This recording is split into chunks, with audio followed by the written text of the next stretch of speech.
¿Estamos solos? Hasta ahora los habitantes de la Tierra hemos observado las estrellas buscando alguna prueba de otro tipo de vida. Pero la verdad no está ahí fuera. Está aquí. Desde la Segunda Guerra Mundial, el gobierno británico ha estado observándonos, observando el cielo. Bien escondidos dentro del Ministerio de Defensa hay miles de informes sobre avistamientos de ovnis, muchos de los cuales continúan sin resolverse. Pero ahora, tras décadas de secretismo, dichos expedientes han visto la luz y por primera vez se ha revelado la verdad acerca de los ovnis en el Reino Unido. Casi una colisión. No puedo conjeturar acerca de lo que era eso. La verdad es que no puedo. Aún a día de hoy no sé lo que era. Un piloto de la Segunda Guerra Mundial casi chocó con algo.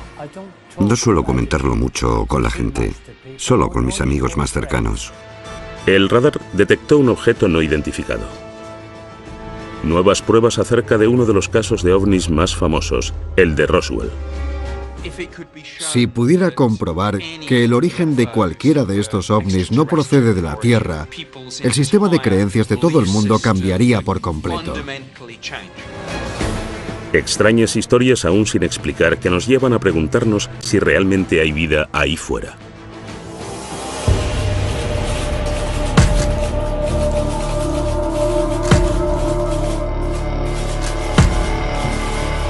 OVNIs en Inglaterra. Nuevas pruebas. ¿Cuáles son las 3 palabras con más búsquedas en Internet? Quizá las 2 primeras no nos pillen por sorpresa. Los ovnis están muy arraigados en el imaginario popular, pero pocos mitos han involucrado tanto a las investigaciones gubernamentales y han sido tan vigilados y encubiertos como los ovnis. Alguien que conoce bien la seriedad con la que tratan las autoridades británicas los avistamientos es Nick Pope, antiguo trabajador del Ministerio de Defensa. A partir de 1952, se decidió que realmente se necesitaba una pequeña unidad permanente que estudiara e investigara el fenómeno de los ovnis.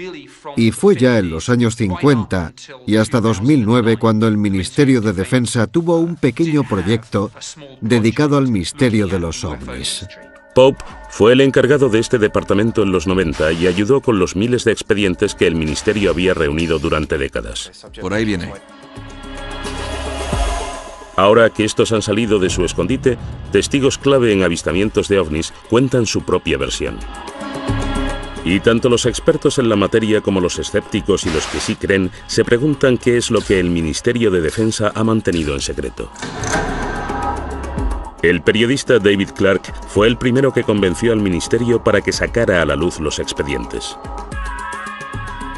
Gracias a los expedientes, podemos observar que la gente ha visto en el cielo miles de objetos extraños en las islas británicas. No cabe ninguna duda de que la gente ve cosas en el cielo que no sabe identificar. Siempre ha sido así.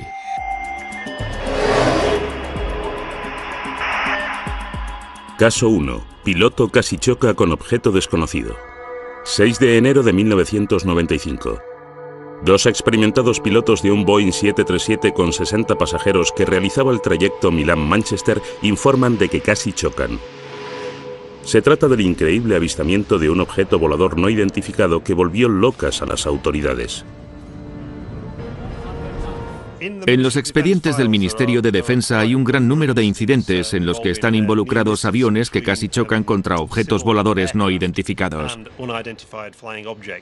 El más impresionante de todos fue el informe que hizo la tripulación de un 737 de British Airways. Speedbird 5061 sobrevolando los Montes Peninos, 14 kilómetros. Estaban a punto de entrar en este banco de nubes. El cielo estaba despejado y había buena visibilidad. De repente el copiloto dijo que había visto viniendo hacia ellos una especie de árbol navideño con luces.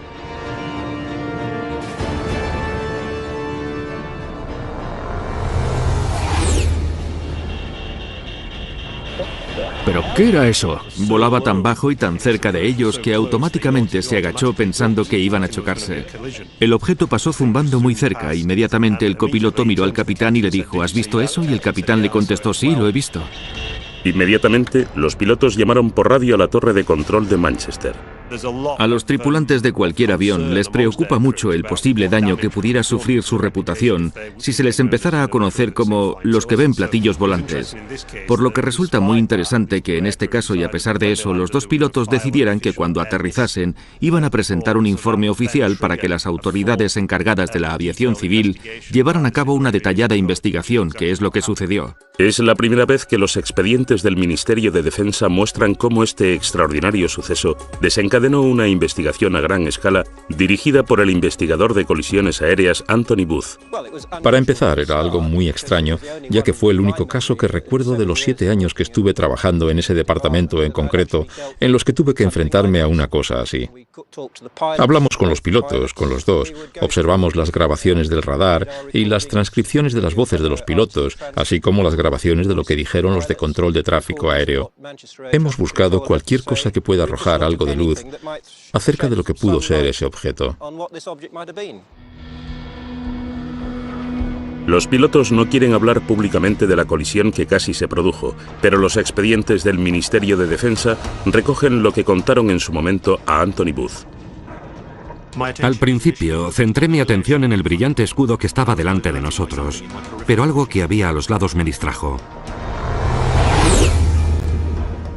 El objeto tenía numerosas luces pequeñas y blancas, como un árbol de Navidad. Iba a mucha velocidad, y aunque era imposible calcular la distancia, estaba muy cerca. Existe la transcripción de la conversación entre el capitán del 737 y los de control desde tierra. Manchester, hablo desde el Speedbird 5061. Algo nos ha pasado por encima, por el flanco derecho a mucha velocidad. Y los de Manchester inmediatamente les contestaron: no se ve nada en el radar. ¿Era un avión? Bueno, tenía luces, nos pasó por estribor muy rápido. Los de Manchester preguntaron: ¿por encima de vosotros? Sí, un poco por encima de nosotros, sí. Los de Manchester les aconsejaron que mantuvieran los ojos bien abiertos por si veían algo más, pero no vieron nada. Ese objeto debía ser muy rápido. Debía ser muy rápido o haberse dirigido hacia abajo muy deprisa cuando os pasó. De acuerdo, vamos allá. La torre de control de Manchester no pudo encontrar nada en el radar. Según Doug Robb, experto en radares, este hecho es extraordinario. La probabilidad de que no se detecte una actividad así es remota, ya que en la zona operan varios radares, y cualquier movimiento a esos niveles debería, casi sin ninguna duda, haber generado una respuesta en el radar, pero no se vio nada. Entonces, ¿qué era lo que no detectó el radar? Los expedientes del Ministerio de Defensa muestran que los investigadores y los pilotos barajaron todas las posibilidades. ¿Crees que era un ala delta? Por la noche sería un suicidio. Un ala delta no llamaría la atención de un radar normal, ¿no?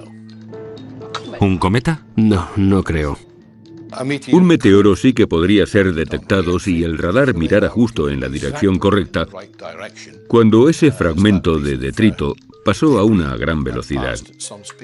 ¿Un objeto militar? Puede ser, pero no lo reconocí, y estamos cerca de un aeropuerto importante. Debería haber aparecido en el radar. ¿Un avión espía? No creo, no parecía un avión furtivo. Los radares normales a veces no detectan aviones furtivos. Un avión espía se ocultaría y no volaría en una zona en la que le pudieran ver, y menos en una zona con tantos aviones de línea. ¿Un ovni? No digas tonterías.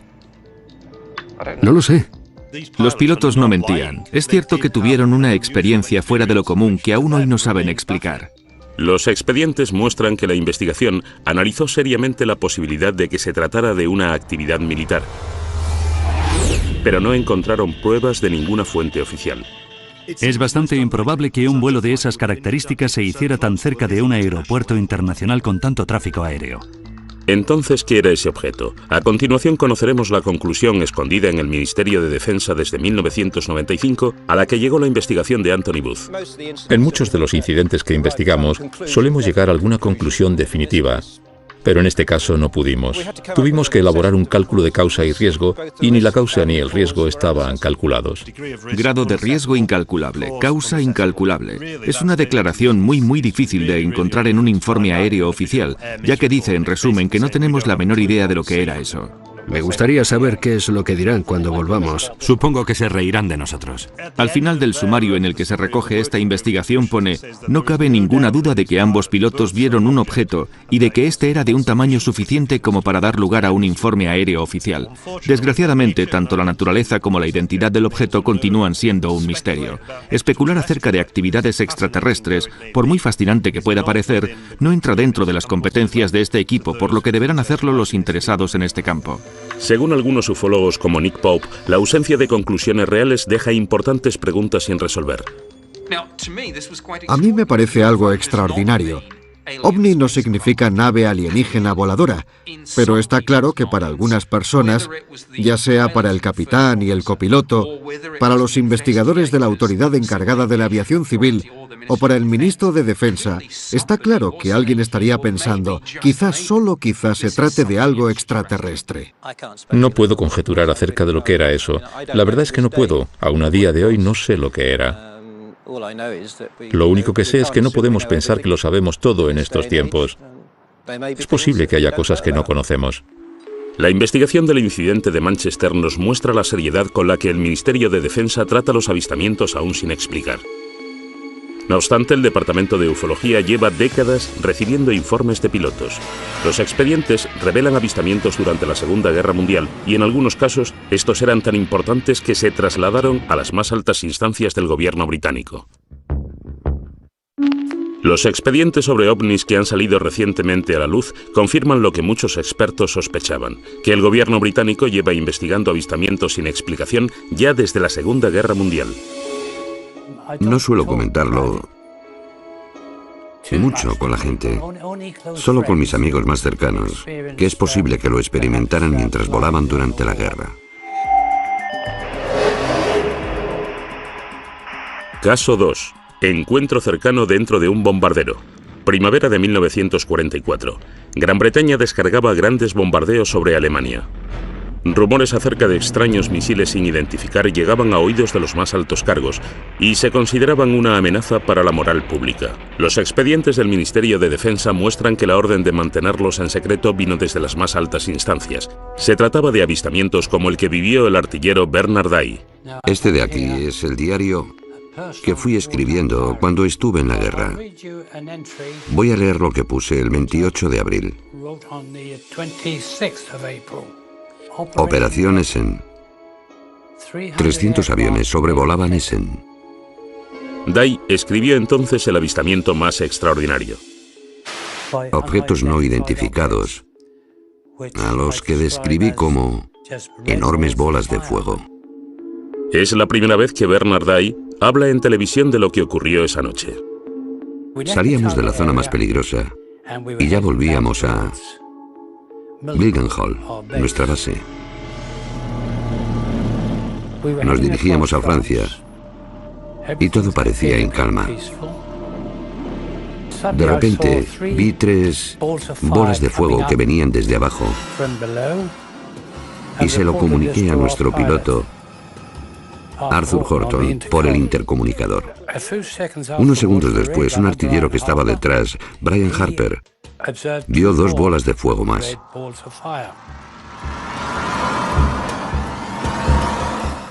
En ese momento, Arthur se quedó un poco preocupado y preguntó, ¿eran soldados? No eran soldados, eran bolas de fuego que venían hacia nosotros. Le dije a Arthur que hiciéramos una maniobra evasiva. Corkscrew, starboard, vamos, vamos.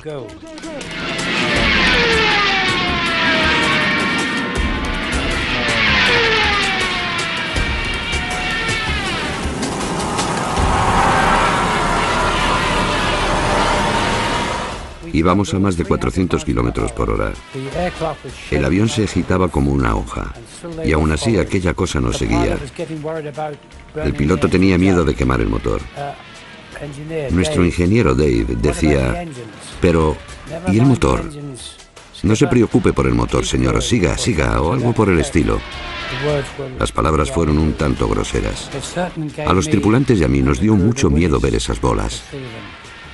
Después de recorrer una distancia muy corta, estos 5 objetos rojos aminoraron la marcha y simplemente Las luces rojas desaparecieron en la oscuridad que nos rodeaba y volvimos a casa sanos y salvos. Cuando volvimos a Mildenhall, nuestra base, bueno, es habitual que los agentes de inteligencia pregunten a cada equipo. No pararon de reírse de nosotros, lo que molestó al piloto, que les contestó que ellos no se reirían tanto si hubieran estado sentados dentro del avión con nosotros. ¿Qué cree el artillero Bernard Day que eran aquellos objetos? No supe qué pensar, pero creí que era simplemente una nueva arma que habían inventado los alemanes. Pero Bernard Day no es el único. Durante la Segunda Guerra Mundial, otra tripulación de un avión informó de avistamientos inexplicables, y ahora sabemos que al menos uno de esos informes se eliminó y de que la orden para hacerlo vino directamente desde las altas esferas. Al primer ministro durante la guerra, Winston Churchill, le asustaba tanto que el informe se filtrase que ordenó que no viese la luz en 50 años. El señor Churchill declaró que el incidente con el ovni debería permanecer clasificado durante al menos 50 años y que lo habría de revisar un futuro primer ministro. La orden de Churchill se refería específicamente a un avistamiento producido casi al final de la guerra por una tripulación aérea británica que volvía de una misión de reconocimiento de Alemania. En los expedientes consta: Mi abuelo estuvo en un debate sobre un incidente inesperado que sufrió la tripulación de un bombardero de las Fuerzas Aéreas Británicas. Los expedientes del Ministerio de Defensa muestran que la historia se originó gracias al nieto de uno de los guardaespaldas de Churchill, que estuvo presente en una reunión urgente entre el primer ministro y el capitán estadounidense de las tropas aliadas, el general Eisenhower, que discutieron juntos este incidente. Escribió para ver si el ministro podía confirmar esta historia de que este hombre, que era guardaespaldas, estuvo presente en una conversación entre Winston Churchill y Eisenhower acerca de un misterioso incidente que vivió la tripulación de un avión de reconocimiento de la Fuerza Aérea Reales.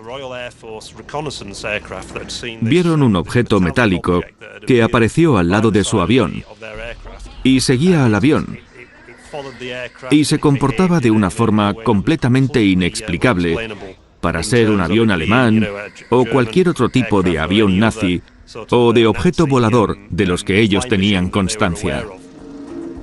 Un importante experto en aviones también estaba en la reunión. Descartó la posibilidad de que fuera un misil, ya que los misiles no pueden igualar su velocidad a la de un avión que vuela más despacio y luego acelerar otra vez. Churchill se aseguró de que este asunto no llegara más lejos. Otra persona presente en la reunión planteó la posibilidad de que fuera un objeto volador no identificado, lo que hizo que Churchill anunciara que el incidente debía clasificarse inmediatamente. Pero el expediente llega más lejos. Una extraordinaria línea explica el terror que sentía Churchill a la reacción del público ante el avistamiento de este ovni si alguna vez llegara a hacerse público. Este suceso debe clasificarse inmediatamente, ya que provocaría una psicosis colectiva entre la población y destruiría la creencia en la Iglesia. Sin embargo, el expediente también desvela que no era la primera vez que Churchill se veía envuelto en este tipo de avistamientos. En octubre de 1912 se produjeron avistamientos de unas luces misteriosas en el cielo sobre los astilleros de Sheerness, en Essex. Winston Churchill era el primer lord del almirantazgo y tuvo que ocuparse de este asunto. Además, Churchill tuvo que admitir en el Parlamento que no podía explicar lo que se había visto. Los expedientes muestran que una vez acabada la guerra, Churchill se interesó por los avistamientos sin explicación. Tras los avistamientos de Washington D.C. en 1952, este tema acaparó muchas portadas. Winston Churchill se interesó de nuevo y mandó un memorándum al secretario de Estado del Aire. ¿Qué es todo esto de los platillos volantes? ¿Qué puede significar? ¿Cuál es la verdad? Hágame llegar un informe en cuanto le sea posible. Hasta ahora Bernard Day no sabía que había habido otros avistamientos durante la Segunda Guerra Mundial que Churchill quería mantener en secreto en un periodo tan crítico.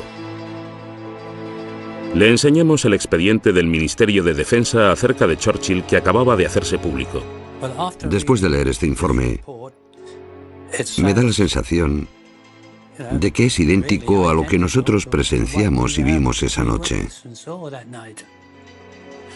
No había oído hablar de esto antes, pero no me sorprende que se lo contaran, ya que sucedieron durante la guerra. Y está claro que estos objetos existieron. Es interesante que durante la década de los 40 los tripulantes de aviones vivieron numerosos avistamientos, y hay varios expedientes en los archivos nacionales de las Fuerzas Aéreas Reales que detallan algunos de estos informes, a los que denominaron fenómenos tipo cohete, pero nunca pudieron explicarlos. Al final de la guerra, cuando dieron parte a los pilotos de la Luftwaffe, estos dijeron que ellos también habían visto cosas semejantes y que pensaban que eran armas secretas de los aliados. ¿Hay alguna explicación para lo que los tripulantes de los aviones vieron? Dave Clark tiene su propia teoría. Simplemente pensaron que la dotación aérea había sufrido percepciones erróneas. Estaban esperando la acción del enemigo y estaban demasiado cargados de adrenalina. Fueran ovnis o no, los expedientes muestran que los líderes de la Segunda Guerra Mundial estaban desesperados porque los avistamientos no salieran a la luz. El siguiente expediente desvela cómo incluso décadas más tarde, el gobierno británico seguía muy asustado por este tema.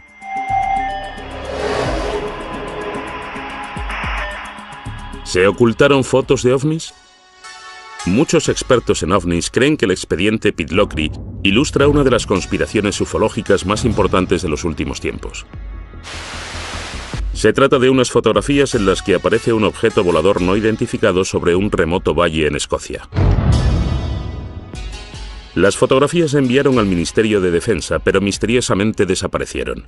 El periodista Mark Pilkington lleva años siguiéndole la pista a estas imágenes. Las fotografías de Pitlochry en el Ministerio de Defensa se remontan al 4 de agosto de 1990, cuando dos testigos en la A9 cerca de Calvine, situado junto a Pitlochry, afirmaron haber visto en el cielo una aeronave grande y con forma de diamante durante unos 10 minutos y le hicieron 6 fotografías. El objeto que ellos afirman haber visto iba acompañado de 2 aviones que el ministerio identificó posteriormente como 2 Harriers. Nunca se llegó a identificar al autor de las fotografías. Envió las 6 instantáneas al periódico Scottish Daily Record. El periódico no las sacó a la luz, sino que las remitió al Ministerio de Defensa para que las investigara. El Ministerio de Defensa hizo sus propias copias de las fotografías que desde ese momento desaparecieron.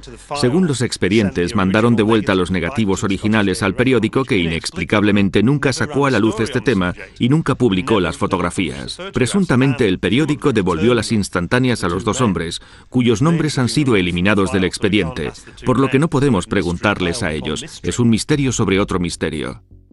Todo lo que queda en el expediente es una fotocopia de las presuntas fotografías. A partir de ahí, los expertos bosquejaron lo que se había visto. Sin embargo, Nick Pope tuvo en sus manos las fotos y el expediente original cuando trabajó para el Ministerio de Defensa. Tanto la Agencia de Inteligencia de la Defensa como el Centro de Inteligencia del Reconocimiento Aéreo Conjunto lo analizaron detenidamente y llegaron a una conclusión clara y unánime. El objeto era real. Medía unos 25 o 30 metros de diámetro. Me senté junto a mi homólogo de la Inteligencia de la Defensa en una sesión informativa acerca de los ovnis y hablamos largo y tendido de esa fotografía.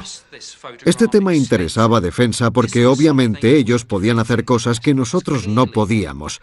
Nosotros queríamos esa tecnología.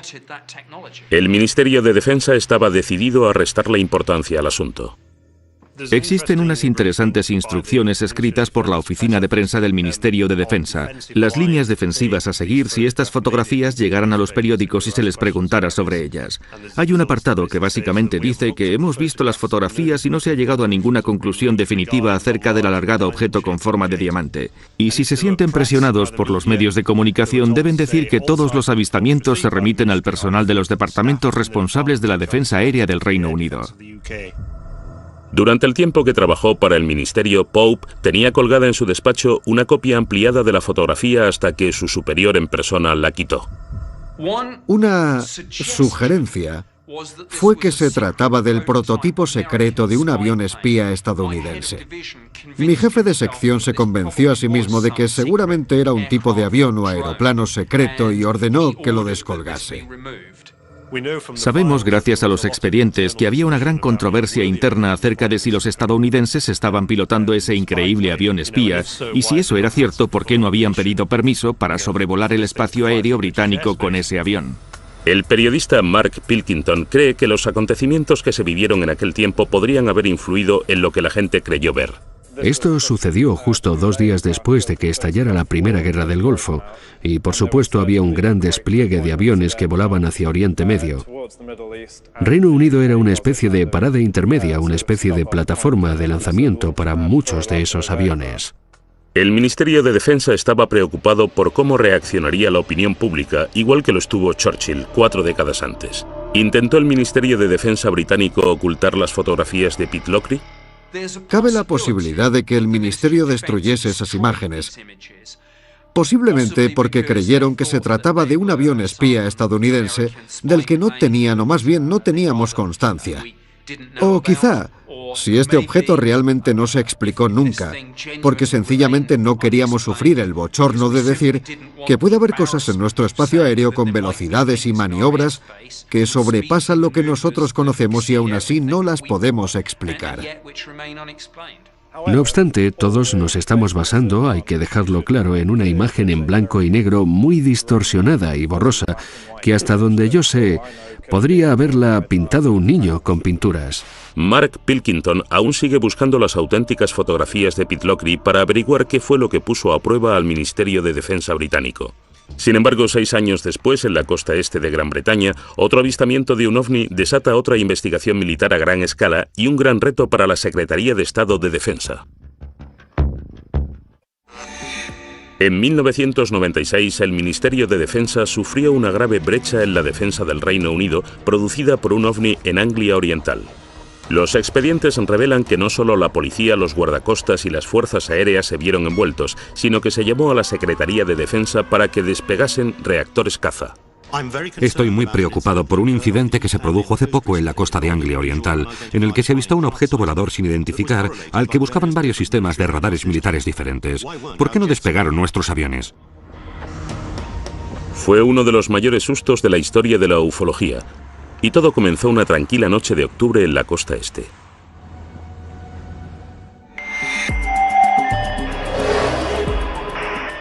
Caso 4. Despeguen.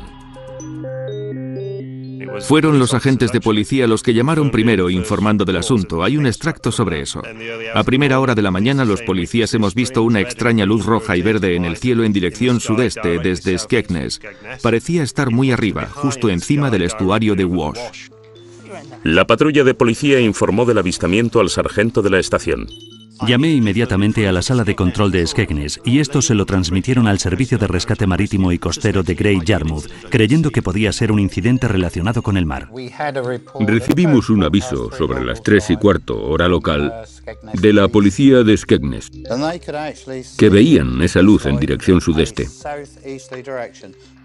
No sabíamos muy bien qué era en ese momento. Inmediatamente informamos de todo a los radares de defensa de área local para ver si ellos podían ver algo. La llamada llegó hasta Neatishead, el centro de defensa aérea más importante del sur de Inglaterra. El radar Claxby ha encontrado algo en las coordenadas 221 grados. Se dieron cuenta de que en uno de los radares había un parpadeo que no supieron identificar, no era un avión. ¿Serían lo mismo el misterioso parpadeo del radar y las extrañas luces que vio la policía? Empezaron a recibir llamadas de pánico de la gente. No nos están invadiendo. Una llamada avisó a navegación para que vigilaran si había más luces extrañas. Después llegó un buque. MV Conocos a Yarmouth. Estamos viendo unas luces encima del estuario de Wash. El buque que estaba en el mar, el Conocos, estaba más o menos por esa zona. A las 3:50 la patrulla de policía de Leyland corre hacia el tejado de la comisaría para grabar las extrañas luces y consigue grabar una secuencia de 5 minutos en la que se puede ver un solo rayo inmóvil de luz blanca. Las noticias acerca del avistamiento del ovni se propagan con rapidez. La transcripción de la conversación entre el guardacostas y la policía y los trabajadores del buque se filtró a la prensa local. De repente, se convirtió en un famoso incidente relacionado con los ovnis que llamó la atención del parlamentario local. El avistamiento ganó tanta fuerza y popularidad que el propio parlamentario laborista Martin Redmond se vio envuelto y tuvo que contestar preguntas muy difíciles. Martin Redmond dijo: a ver, tenéis agentes de policía que ven ovnis, a oficiales de las fuerzas aéreas británicas siguiéndoles por radar, y aún así no habéis conseguido encontrar a ese avión para echarle un vistazo. Hay una copia de la carta que Martin Redmond envió al honorable Michael Portillo, secretario de Estado de Defensa. Dice así: estoy muy preocupado por un incidente que se produjo en la costa de Anglia Oriental hace poco, en el que se avistó un objeto volador sin identificar al que buscaban varios sistemas de radares militares diferentes. Estoy interesado en descubrir qué es lo que la gente vio. Mis principales preocupaciones surgen de la desmedida confusión que un acontecimiento como este provocó. En realidad está atacando al Ministerio de Defensa preguntándole ¿por qué no reaccionasteis? ¿Qué hacen las fuerzas aéreas británicas? Esto les ha hecho mucho daño. Los expedientes lo retratan como un momento de caos. La carta desató una investigación en el ministerio para explicar por qué las fuerzas aéreas no actuaron. Doug Robb era entonces el jefe de las operaciones nocturnas. Le enseñamos lo que el ministerio había descubierto y las conclusiones no le sorprendieron. Este diagrama muestra el gráfico producido por el radar en la zona de Boston en esa noche y, en conclusión, muestra que Class B sí detectó el objeto, pero no se movía y estaba en tierra. Tras investigarlo, llegaron a la conclusión de que se trataba de la torre de una iglesia, el Tocón de Boston, como se la conoce popularmente. Los expedientes afirman con rotundidad que este fue el culpable.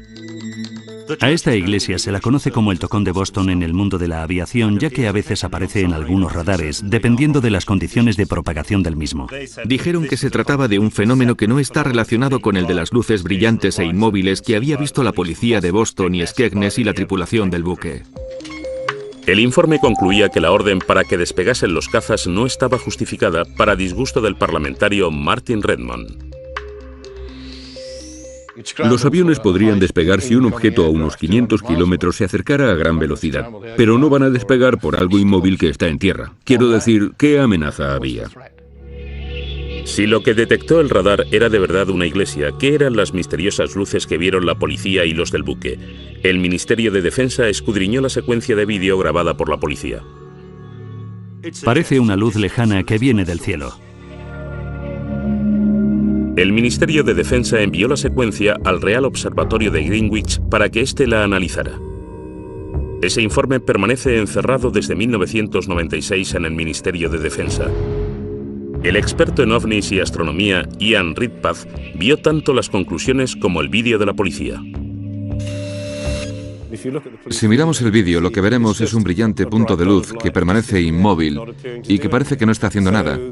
Por eso lo que yo creo es que hasta los testigos más capacitados pueden caer en un error muy básico, que es confundir los cuerpos celestes. El que confunde más suele ser Venus. De hecho, se le conoce como la reina de los ovnis, porque por la noche es el cuerpo más brillante del cielo detrás del Sol y la Luna, y eso es posiblemente lo que vio la policía. También cree que existe una explicación para el color de las luces.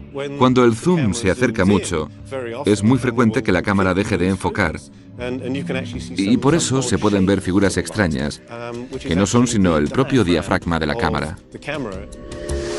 Pero esto tampoco explica lo que vio la tripulación del petrolero. La investigación del ministerio afirma que vieron una luz que no iba en la dirección de Venus. Y eso les confundió. Estas luces siguen sin tener una explicación. Pero el experto Ian Redpath cree que sí existe una respuesta.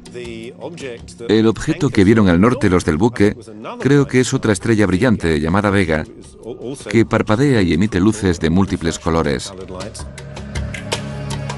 El escéptico experto en ovnis Dave Clark cree que existe una razón por la que este incidente se convirtió en tan relevante. Esto sucedió en 1996, cuando la serie Expediente X tenía sus cuotas más altas de popularidad en la televisión. Ese fue el año 1996 y también el 97, en los que más informes se recibieron desde 1978. Entonces, ¿está ya cerrado el caso de Anglia Oriental? ¿O aparecerán nuevos misterios como los que sucedieron en uno de los casos más famosos de Gran Bretaña y que se niega a ser olvidado, el de Roswell de Gales?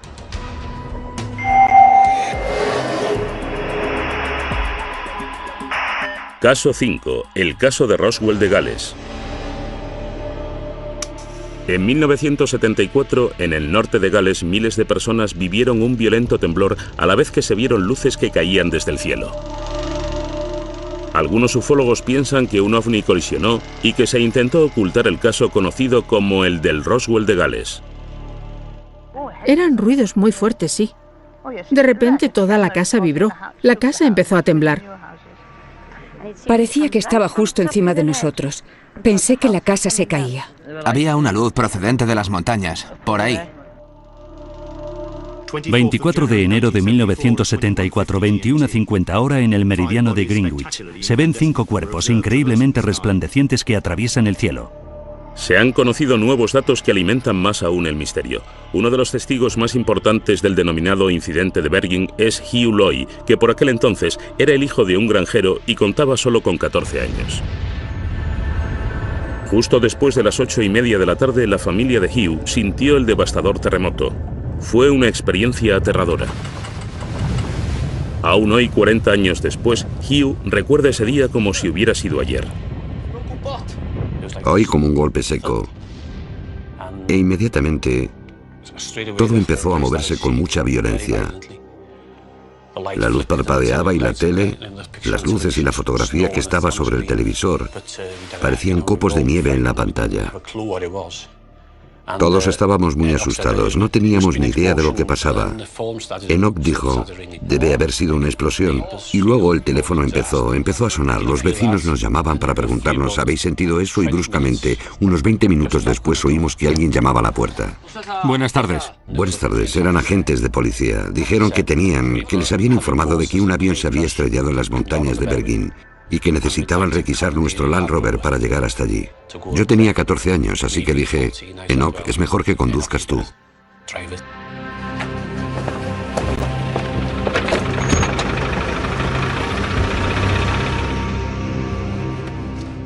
Y continuamos por la montaña durante casi 1 kilómetro, igual más de 1 kilómetro. Entonces nos bajamos del coche, nos paramos un momento, cogimos las linternas. Todo estaba muy tranquilo y muy oscuro, allí no había nada que ver. Repartid las linternas. Y uno de ellos dijo, aquí no hay nada, está todo muy tranquilo, no se ve nada, es mejor que bajéis.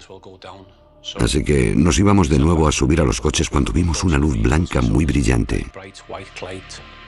¿Qué es eso? En el valle, justo detrás de esos árboles, hacia la izquierda, en el valle entre esas dos montañas, vimos una luz blanca muy brillante que salía como de la tierra, hacia arriba. Y era muy, muy brillante. Yo supe que procedía de la tierra, pero no pudimos ver qué era lo que la emitía porque estaba muy abajo en el valle, escondido. No parecía la luz propia de un accidente de avión. Era demasiado blanca para tener fuego cerca y duró muy poco, 20 segundos como mucho. Rastrearon toda la montaña, pero no había ni rastro de un accidente aéreo. ¿Qué era entonces esa luz? El ufólogo Andy Roberts lleva investigando el ovni de Bergen durante años. A pesar de ser escéptico, reconoce que existe un misterio central que concierne a otro testigo clave en el incidente. En un pueblo cercano llamado Yanderville vivía una enfermera que se llamaba Pat Evans. Allí también sintió la explosión y como ella era enfermera y tenía el equipo médico necesario, pensó que si se había estrellado un avión podía ir allí y ayudar hasta que llegaran los servicios de emergencia. Pat Evans estaba con 2 hijas adolescentes a unos 6 kilómetros de Hugh Loy cuando la tierra tembló. ¿Qué ha sido eso? Sonaba como un avión. Así que cogió a las niñas, las metió en el coche, condujo unos 10 o 15 minutos hasta llegar a la carretera B4391, esperando ver un avión estrellado y envuelto en llamas. Esta es la carretera por la que conducía. Es una carretera que conocía muy bien, por lo que no tuvo problemas en llegar hasta aquí de noche. Obviamente ella esperaba ver lo que pensaba que había sido una desgracia aérea. Y justo cuando se asomó por el otro lado de esa arboleda, lo que vio le dejó absolutamente boquiabierta. Lejos, en las montañas, a la izquierda, había una enorme bola de vibrantes luces rojas, blancas y naranjas. Fuera lo que fuera, estaba demasiado lejos de la carretera como para llegar a pie. Pat y sus 2 hijas se quedaron atónitas viendo la bola de luces que iba cambiando lentamente de color.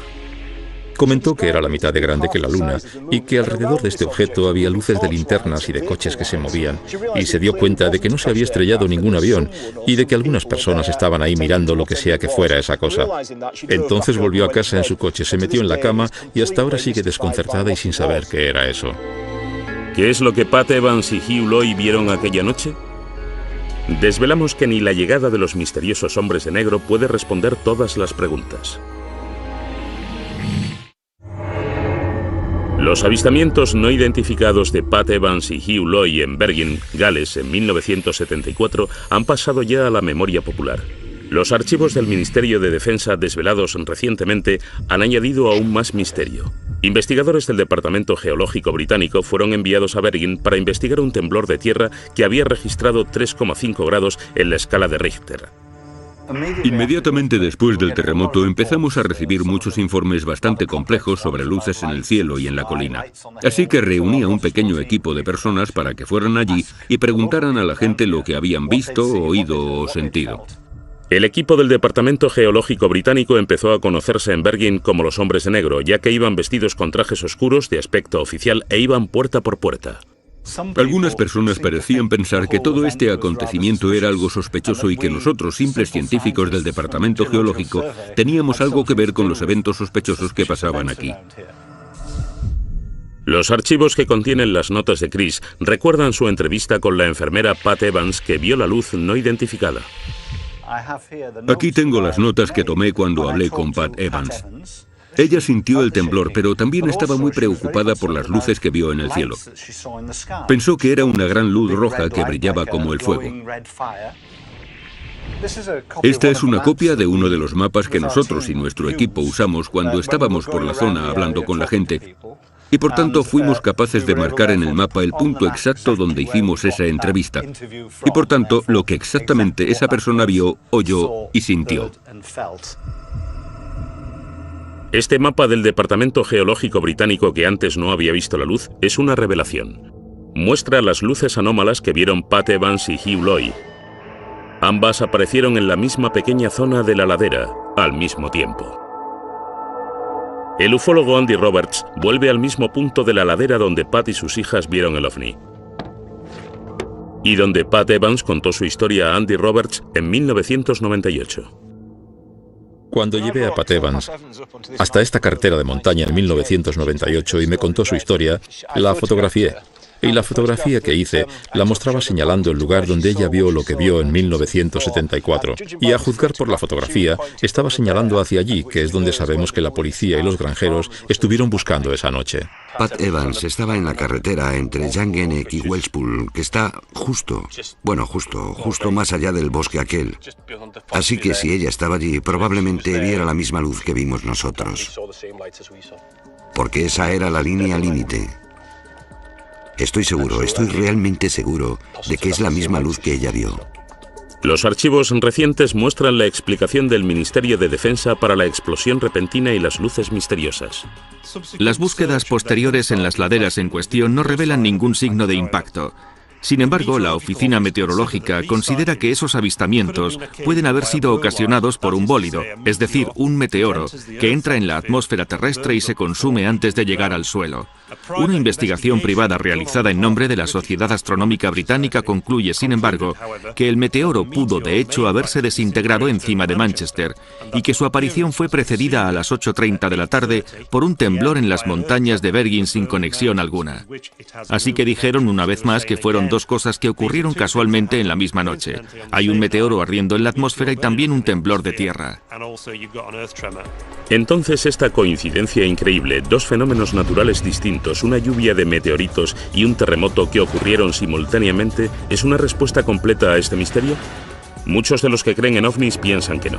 Ellos creen que los archivos fallan a la hora de responder a la gran pregunta: ¿cuál fue la fuente de luz que Pat Evans y Hugh Loy vieron en el suelo? Así que lo que Pat vio es un misterio absoluto. No he pensado ni por un segundo que fuera un ovni, aunque es un algo no identificado. Parece ser que estaba en la Tierra y de ser algo sería un objeto terrestre no identificado, pero es un misterio. Así que entre todo el bombo sobre alienígenas y extraterrestres que chocan, y entre la verdad y el hecho del terremoto y de los meteoros, lo que tenemos es un avistamiento misterioso de un gran objeto inmóvil y brillante en el suelo durante al menos 10 minutos. Entonces, ¿está cerrado este caso para los habitantes de Bergen? Aún quedan muchas preguntas sin contestar.